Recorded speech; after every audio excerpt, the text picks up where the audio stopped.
Hello, friends. I'm Dr. Pooja Kapoor, consultant pediatric neurologist, Paras Hospital, Gurgaon, director and co founder, Continua Kids. So, the topic of today's discussion is cerebral palsy. So, I'm thankful to Mompreneur Circle for giving me this opportunity, a platform to spread the word about cerebral palsy. To start with, what is cerebral palsy? So, cerebral means brain and palsy means paralysis. So, there occurs sequence of events which causes paralysis of the brain, leading to problem with the tone, posture, body movement of the child. So, what are the symptoms of cerebral palsy? So, a child who has developmental delays, that means is unable to meet the age appropriate milestones. What does that mean again? Means a child who is normal would be able to head hold by the age of 4 to 5 months. By the age of 8 to 9 months would be able to sit. So if the child is unable to meet these age appropriate milestones, we should suspect something is wrong and we should refer to that a pediatrician. Similarly, a child could have seizures. These are specific type of seizures which I want to describe because everybody knows the motor major type of seizures where the whole body shakes. But I want to describe about infantile spasms. So those are small jerk-like movement like this, and those are easily missed by the parents as chonkna. They occur specifically more during when the child in the drowsy state. That means when the child is going to sleep or is going to get up from the sleep. They occur in clusters. So if you see something like this, you should definitely report to the pediatric neurologist for the same. Thirdly, the child could have very high tone of the extremities, and the tone of the lower limbs may be so high that it's very difficult for the mother to change the diaper. They are so tight that it's very difficult to separate the legs and change the diaper of the child.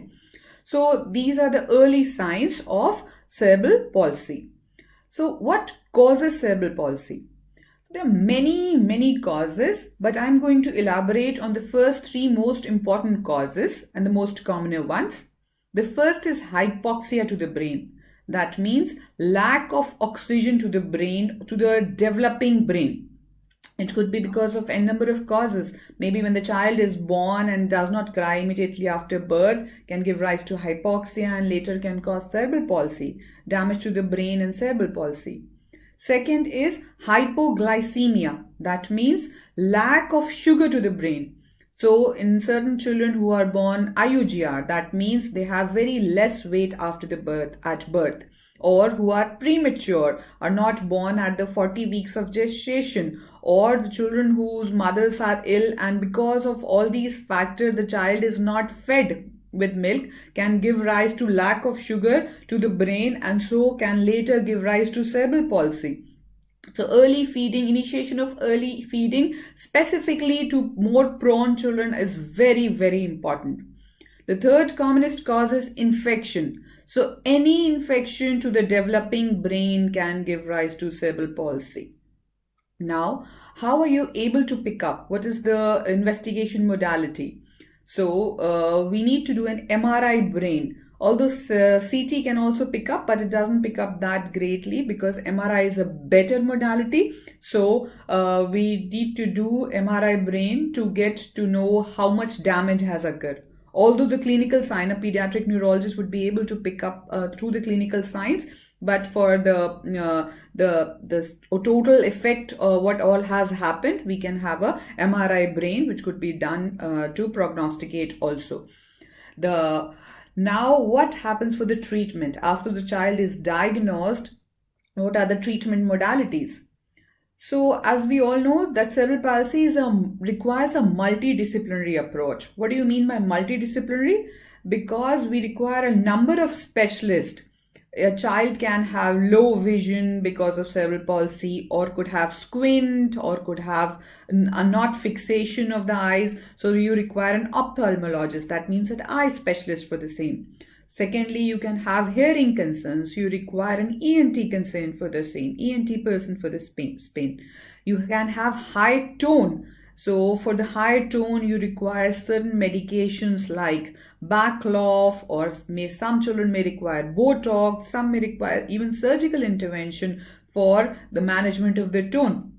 Similarly, you can have concerns in life like learning disability or hyperactivity, or some problems with the fine motor, that means holding of pencil. So for that you require again the specialist in the form of occupational therapists, special educators, etc.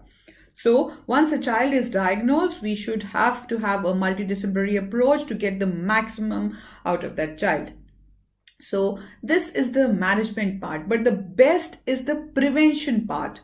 If we take very good care of our antenatal mothers, the expecting mothers, give them good diet, they should have good antenatal visits to the doctors, maintenance of their blood pressure, thyroid, sugars. If everything is well maintained and a delivery is at a place which is well equipped with of taking care of children who do not cry immediately after birth or are premature, then you can have very good care of these children, and the chances of having cerebral palsy would decrease multifold.